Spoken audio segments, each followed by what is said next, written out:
winning, can't nobody hold it. Can't nobody. We winning, yeah. We winning, yeah. We winning, can't nobody hold me, yeah. Of music, and speaking of backlash, Chris Brown, who just dropped the amazing album called Indigo the other day, is receiving some backlash from a song where he said only want to F the black bees with the nice hair. Now, a lot of people, came at Chris Brown and said he's, not uplifting black women in this song. And they went pretty hard on him. And obviously we're here today talking about this. And Sam, Matt, before we get into this, is this another, in your opinion, instance where people are just being a little bit too sensitive? Or do you think that black women and men who complained about this are justified for coming at Chris Brown about this lyric? It's an interesting topic. I was riding down out to Cherry Hill earlier today and riding to the spot, and I was listening to the song, and I heard the backlash he was receiving this morning. And I listened to the song, and I heard it, and I was like, okay, now I'm an artist, and when you're an artist and you're a writer, you got to be just true. You got to be honest with yourself. You just got to be real and expect and just be ready to take on backlash. So I'm not mad at Chris Brown for being honest. I'm also not mad at the backlash. Now, you asked me, was it sensitive? I'm not going to say that it was overly sensitive. I'm not going to put too much into it either, because it was a lyric and he responded to it. I'm going to read his response in a second. Mm-hmm. But I'm also not mad at black women for being upset at it, especially given the fact where we went through a genre in music where a lot of the time they were disrespected and we praised it.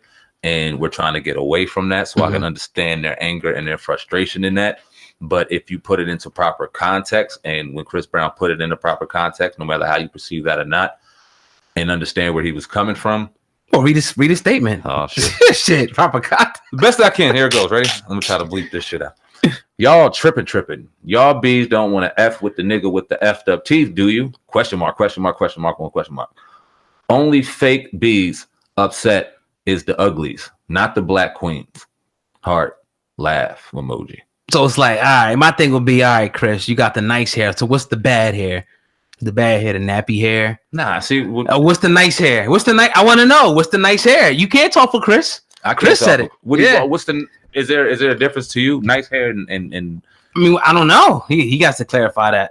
I mean, nice hair. Oh God, what do you think about lace fronts, man? What is your opinion? I mean, here's my thing, man. I don't particularly like women who wear wigs, but it wouldn't be like a determining factor if a chick had to wear a wig for a certain amount of time.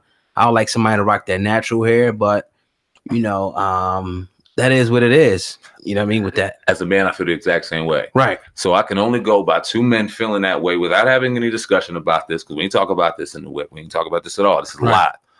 I'm thinking this is what Chris Brown was kind of going. Okay. I don't know. We don't know. And I'm not defending him. Like I said, I know where he was going, but go ahead. Go ahead. No, go ahead. I would love to know. No. Go ahead. I don't think that. But I don't think that he was going in that direction where he was trying to disrespect somebody's natural look. Like if somebody had it naturally low, it was naturally low. If somebody had it locked up, it was locked up. If a black woman had it however way they wanted it and it was natural to them, that was appealing. I don't know if they, to that degree, I don't know. Only want to F the black bees with the nice hair. I mean, like I said, I can see how black women could be upset at that. I mean, first you got the B word or whatever. Yeah. And it's like, I'm not going to sit up here and try to defend anybody from using that word, even though at times we never used it. Yeah. And, it was just due to the culture that we come up in, the hip hop culture and whatnot. But, I mean, you got a lot of, I think that Chris Brown gave his response. The people came at him. You got to take it where you want to go. You're going to stop listening to his music. This is how the brother feels about it. He's only going to mess with the black chicks with the good hair or the nice hair. He don't want to mess with the black chicks with the bad hair, whatever that means. Whatever. I think at this point, Chris just is free to do and say whatever he wants, because how much more backlash could that man take? Or how much more could they take away from him? So you can agree or disagree with what he said. I don't personally agree with the way he said it, but I'm also not going to tell an artist how to be an artist, especially one on the caliber of Chris Brown. Like, you can choose to skip the song. My thing is, on there. Yeah, and that's a good point. I was kind of getting to that too. It's just like, he makes so much music, man, so much uplifting music, great music for the family and dancing and stuff like that. Okay, he made a statement in the song. Let the man live. It may happen. Obviously, he told you how he felt about it. Like he talked about the women, I don't want to do with, bad teeth or whatever. I mean, I could agree with that statement as well. I mean, but I think it's just overblown at this point. Let the man live. Between 32 and 35 songs. The man gave you barbecue music. He gave you music to listen to with your wife. He gave you music to listen to with your side, Joan, your girlfriend, right? Riding by yourself, and for the strip club. That was a strip club song. So if you ain't in the strip club, you might not appreciate it. Speaking of that, man, I think this, will be a good to venture into another topic since we don't have anything on the ticker here. Side chicks. You talked about side women and whatnot. And would you say, in your estimation, what would you say the percentage of men that have side women? The percentage. Black men don't cheat. So we gotta look at the Caucasians and the other men, Chinese, Hispanics. I guess on my Hispanic side, we black too, so they don't cheat. How many? But a lot more than should. And let me put it this way: you got to be to a certain level of success to even talk about or think about the level of having a side chick. Because if you got a woman at home and you broke and she's paying most of the bills and you doing nothing, you a piece of shit and just a whack nigga for doing that. Now in your 20s, you're gonna do your thing. There's a learning curve for men that we all have to go through, and we all have to just do. And it's a decision that has to be made. It's a shame that we just programmed the way we are, because we have this decision where we're like, okay, we can really get committed and get faithful, or we could run around and sow our oats and do our thing and kind of make that decision. And 9 times out of 10, we go ahead and settle down. Yeah. And in settling down, we realize this was a fucking mistake. Yeah. And we go and wander off and do our thing, and then we're called cheaters and this and that. We got to recover from that bullshit and do all that.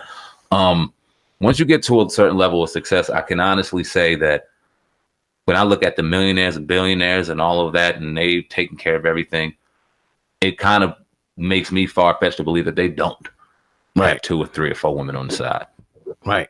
Just because I understand the appetite of a man. Right. And here's what I'll say too. I mean, it's human nature. Again, with the lack of men, I always talk about this. I'm gonna stick to this. They, especially we talk about an alpha male who's established, who's doing this thing, entrepreneur, 6 figures, you're not going to find that in abundance. So if you have, 10 females over here and, only 2 of them, are taken and the rest of them are single, then you're going to have that competition for these guys. It just is what it is. I mean, what do you expect? All of them can't be gay. All of them can't, whatever. Some of them are going to want men, and the competition is going to be there, and they're not going to give a damn about your commitment or you guys' commitment, because they want what they want for themselves. It's human nature of the woman to go for the hierarchy, to go for the alpha, and it's just like, it just is what it is. And I think that, what the society has frowned upon it instead of facilitating it to a sense and saying, okay, this is what it really is. Let's make this work the right way, as opposed to having people saying they cheating and mistresses and people trying to kill and fight, because either way you look at it, it's happening, period. So let's just try to facilitate it is my thing. Are women hearing that shit though? Facilitate. I mean, they're not understanding. They're not. They probably won't. But I mean, they're gonna have to just deal with the stuff that happens behind the scenes, whether the people get caught or people won't do what they do, because it's damn sure not going to stop people because they're not dealing with it. We got to have a different conversation, what I mean by we, I mean we as a people, because when you look at the demographic between the ratio between male and female, when you look at just species in general, we've had this conversation ad nauseum. We're the only ones that move and walk almost toward a contradiction, so to speak, because it really makes no sense. How we got all this goddamn sperm just throw around however we want, and it's only supposed to be here for a certain allowed amount of time. Now, I don't know about the most men, especially men in serious relationships, married, whatever. Sex ain't coming 7 days a week. I know most men can do it 7 days a week, even though you got to keep your shit going at a certain age and you got to kind of monitor your minutes and all that shit. But 4 to 4, 3, 4, the shit gets fucking limited the older you get when you in a relationship. I don't know why, it just do. But men's fucking drive don't. Right. So it's like, and that's something just is natural. So how do you explain that to somebody and then justify it in saying that you're completely wrong when that man may love his kids, take care of his kids, take care of his family, take care of the dog, make sure all the bills are paid, everything's there. He's home on time. He's not slut.